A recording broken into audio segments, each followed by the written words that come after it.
you guys so much for tuning into this week's episode of Perk Africa. I felt it in my heart to do this episode today on persistence. I had this idea to write everything down on paper so that when I record it, I'm able to refine it so that it sounds good and of quality standard. But I decided not to do that. I felt more like it's something that I should say, I should speak on, rather than write it and then refine it, because I felt it would take away from what actually it is, because this topic is weighing it's weighing very heavy on my mind, on my heart especially. The topic of persistence and the epiphanies I've had around that. I'll start out of this with a bit of a background story. I, of course, have 2 degrees in mining engineering and in economics, and that's impressive. I'm pretty sure it's impressive to anyone even who hears it, that I got them in 5 years. But whenever I think back to my academic life, I most often feel like I was operating within a system that allowed me to be mediocre, but my talents carried me out just enough to be able to achieve what I achieved. I remember giving up on a lot of things. I always had thoughts about what I could be and what I could do, and they'd come at random times. But if I ever attempted to do anything to even satisfy that thought or follow that thought to see if I could do things, anything out of the ordinary, anything out of the usual, whenever there was a bit of pushback, I would immediately quell back and get back in the system. I operated within what was created, never deviating. There are a lot of kids right now that I see, and they were there during my time, who are doing a lot of work, not only in volunteering, but in taking up things, figuring out their interests, trying to be part of clubs, to enrich their lives, to do things that encourage them to be more social. They're already thinking to those levels. To me, those were thoughts that came, but all I did was keep my head down, read, and then pass, but never really doing anything, never really experiencing anything that could challenge me, that could get me to get out of my comfort zone, to ask of people, to learn from people, to socialize, to do more. All these ideas in my head of who I was, that I would not even step 5 steps into figuring out if I was into it. If I put 1 step in and I got bent, I did not put the second foot in. And now, fast forward into my life now, I'm running on persistence. That is the only fuel I'm using now. The disparity gets me.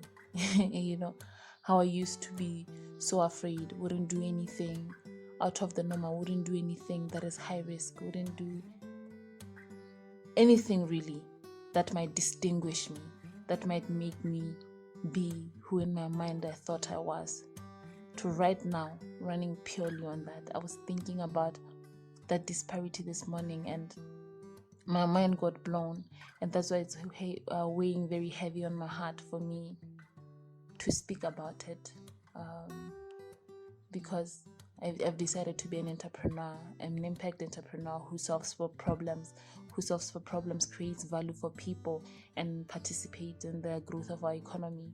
And my main vision is rural industrialization and getting people in local communities to work, to use the resources available in their communities to create impact and to make products that they can use on a daily. And for us to actually do this, it's big and it's scary, but I'll tell you, most of the days, most of my time, I don't spend worrying about how big it is or how impossible it is.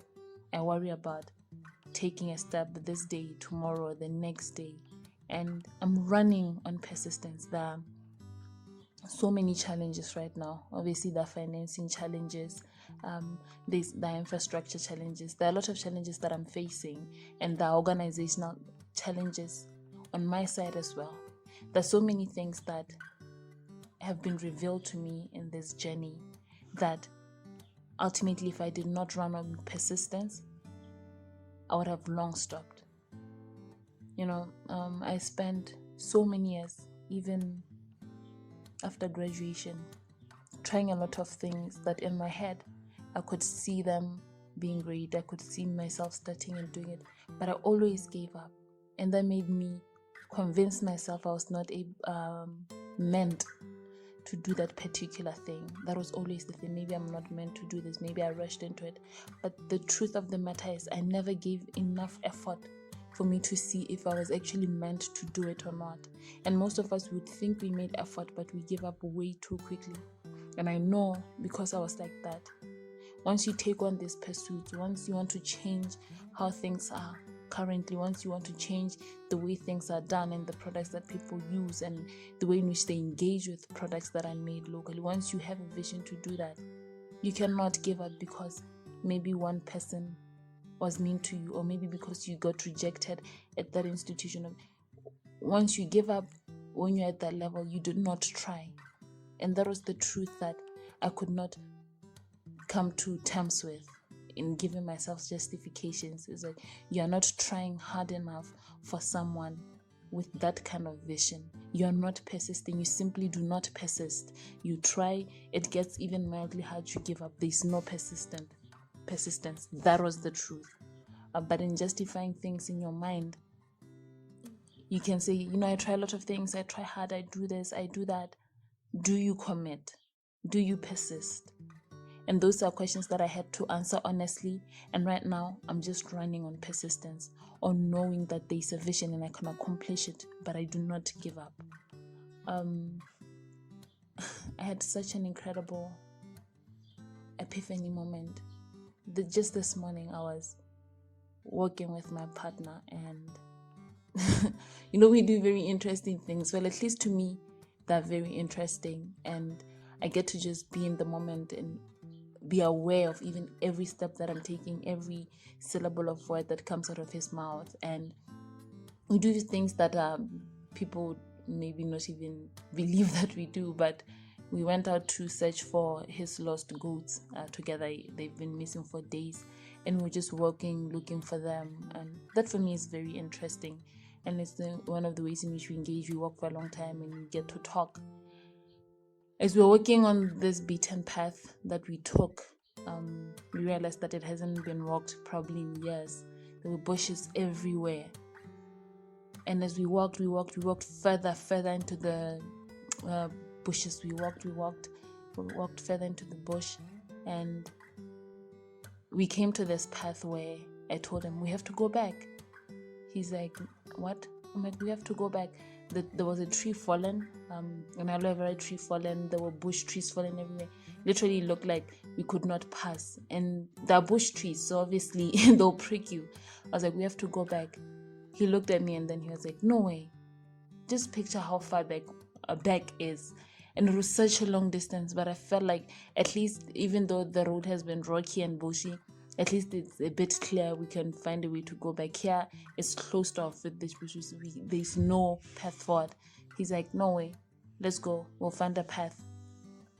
We started looking, and then we found a way to pass. And then for the next steps that we took, for the next 10 minutes at most, we kept walking, and the road was not really good. Okay.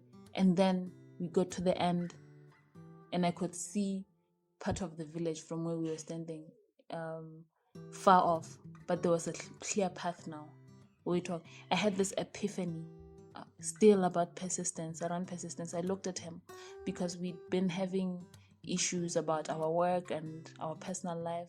I just had an epiphany in what we just experienced that gave me and inspired this recording actually, but gave me so much understanding about what's happening to us. It quickly linked to everything that we're experiencing. How you can walk and walk further, and you're hopeful. And there's a way, and you come across challenges, you pass them, you get to an area where you're like, there's definitely no way I can pass here. There's no way, it's all blocked, it's all closed off. and there's so much danger in trying to pass here. There's no clear path. I can't do this. I have to turn back. And the power in him just saying, no, let's go. We'll find a way. And actually persisting, walking, looking around, being scraped at by thorns, and then finally finding a thin path, taking it, there being really a shitty path for like 10 minutes. But then at the end, there's a clear path. I can actually see the village. Now I understand where we are and what road we can take. And now I can see it is open. It seemed very maybe small or benign, but that's what I guess also the walks that him and I take and these things that we do, the reconnecting with nature. I'm having so many of these epiphanies now, in stressing and wondering what am I going to do, and wondering am I doing this right, even in happy moments and celebrating wins. And there's so much that I've learned from connecting with nature that creates epiphanies for me, that are even in times when my mind is in turmoil, there's an understanding that comes of what that might be. And this morning I also thought this was such a brilliant lesson on persistence, on keeping going, and that you will find a path, that you do not give up, you do not turn back. Where you say you're going, if you're determined to go there to look for what you said you're going to look for, or to get what you said you're going to get, you have to keep at that path. You have to keep going, and you have to persist. Most of us, it's not like we don't succeed because of situations, external situations around us. Trust me, they're detrimental. It's very annoying to deal with incompetent politicians. It's very annoying to deal with incompetent institutions. It's very annoying to deal with corruption, to deal with problems in financing for startups. All those things are annoying. But the thing that stops us most is what's inside, or what we lack inside, or what we have even. It could be your skepticism, your negative self-talk, your willingness to always quail back at the very instance of resistance, quailing back and turning away and saying, I don't do this, I don't engage in this. It's just too hurtful. And not even realizing that that's the message your brain is communicating. But there's so much power in just keeping going on, persisting and knowing I'm taking on such a huge thing. This is such a huge risk. I'm taking a huge risk with my life, with what I want to do. But I'm going to keep going until I see will I find a path forward. I'm going to keep at it. If you do something, make sure it's something that you can completely commit to, that you can completely commit your life to, your being to, or do not do it, because there are going to be all these challenges, extremely frustrating, money challenges, everything, mental challenges, relationship challenges, everything. Sometimes it seems like it can come all at once. But if you have committed to something that you actually want to do, that you wake up feeling like you want to do, that you even stress about, that your mind touches you about, that your mind celebrates you about, if that's what you want to do, if that's the thing, then choose it. Because anything else, for any other reason, you are doomed to feel like a failure in life, because the challenges will take you out. I'm pretty sure the challenges that have scraped me a bit on this journey, some that I've just kind of like bystepped and overstepped and felt no effect. But then there are those that have left me heavily bruised, that have taken me into the ring and tossed me around. But guess what? I'm still standing, because it's actually what I want to do. It's what my heart and my mind are committed to. I'm running on persistence, and I wish, if there's any message you can get away from this, is persist. If it's something that you want to achieve, it won't be easy. You might be in a job, but you feel like your job is frustrating and you don't want to do it. Don't leave it because that's your reason and you want to go start something else. Let that not be the reason. Start something else because of what you see yourself contributing to it, how you see yourself giving your whole self to it, because that's what inspires persistence. And persistence is the only fuel in this game. It is the only fuel. There are many auxiliary things that are needed on this journey to keep it going. It's a set of pieces that, and every piece has its place, and they all have to move at the same time, or sometimes the delayed directions, in order to get the vehicle moving. But persistence is the fuel, and If you don't have it, you're either in the wrong game or you're still far from learning what it takes to keep going. I just felt like saying that, and I really hope it teaches someone something or does something, because that's what I'm on, and it's a message for everyone. Sometimes we see even these politicians, these people who work in these institutions who seem to be very terrible at their jobs, who seem to be incompetent and rude, and we see everything really. And I always look at it, I'm like, it's not only lack of self-awareness, but it's lack of persistence. Because to be an effective politician, to be really good at your job, you have to do hard things. You have to take on what nobody will take on. You have to make commitments that nobody is making to your people, to your constituency, what you want to do. And in order to succeed in those, to go against the grain, to go against the political setup, to go against the benefit model that is in place, it's hard, and it requires persistence, and it requires taking beatdowns. It requires losing, and it requires persisting through those moments. They just don't want to do it. It's easier to just do things how they're being done, to just be part of the system, benefit, get the money for yourself, enrich yourself, make sure that even long after you're gone from that post, you have built something substantial for yourself. You've garnered enough for yourself. That's what everybody is doing, so that's what everybody does. Doing different, sacrificing, not caring about it takes persistence. It takes heart, and it is extremely difficult, because you won't benefit. You'll be the one who probably get others in trouble. So nobody's doing it.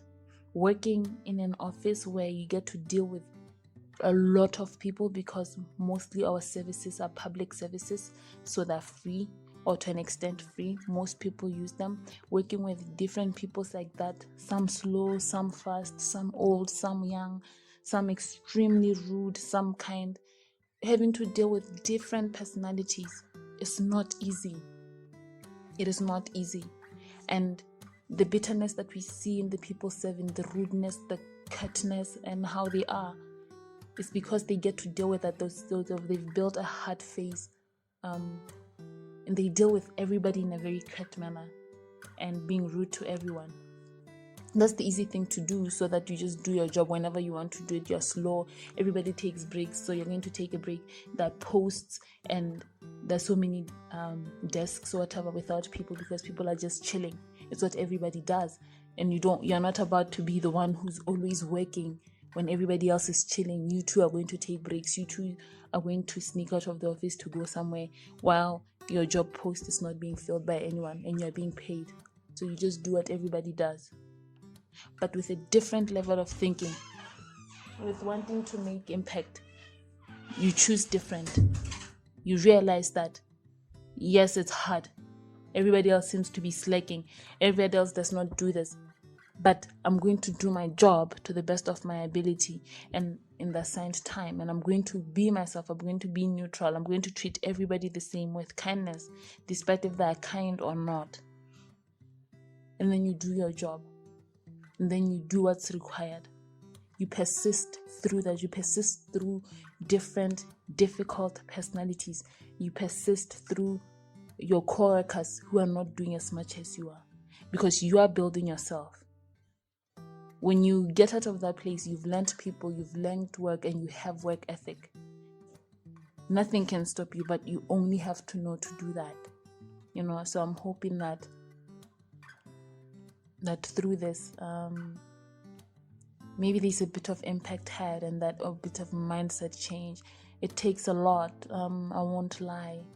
I had to read a lot of books, interact with a lot of people who are working hard, see a lot of things, watch a lot of material, in order to even myself apply that persistence and make it a decision firm in my mind. I'm no longer being less. This is not happening. This is not me. I'm no longer just drifting, but I'm no longer just living. It had to be that. It had to be cultivated. But you have to try.